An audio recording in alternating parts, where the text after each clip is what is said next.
వృషభ రాశి. ఈ మాసములో వృషభ రాశి వారికి రవి, బుధ, గురు, శనులు శుభులుగా ఉన్నారు. కుజుడు, శుక్రుడు అర్ధశుభులయ్యారు.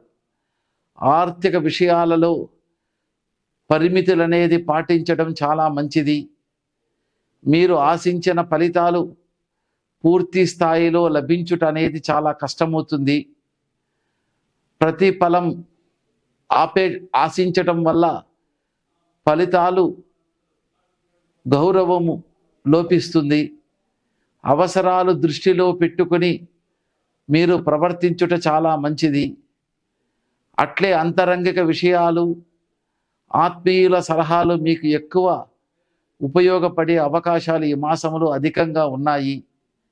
కావున అవసరాలను దృష్టిలో పెట్టుకుని ప్రతిదీ ప్రవర్తిస్తే చాలా శుభ ఫలితాలు కలిగే అవకాశం ఉంది. మీరు ఆశించిన ఫలితాలను పొందుట కూడా ఈ మాసములో కష్టఫలితంగా కావచ్చును. దాని ఫలితంగా అకాల భోజనము, చిన్న విషయాల యందు మాటలాడుట, ఆందోళన పడుట, తీవ్రమైన కోపము కలుగుట ఇవన్నీ జరగవచ్చు. కావున జాగ్రత్తగా వ్యవహరించండి.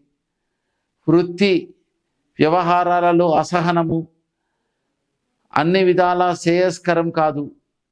ఆవేశముతో కొన్ని పనులు ఈ మాసములో చెడిపోతాయి. ఆదివారం నాడు సూర్య ఆరాధన, సూర్య నమస్కారం, సూర్యదేవుడికి అర్చన చేసిన దోషము తొలుగును. అట్లే ఆరోగ్యం కుదుటపడును, రుణ సమస్యలు తొలుగును.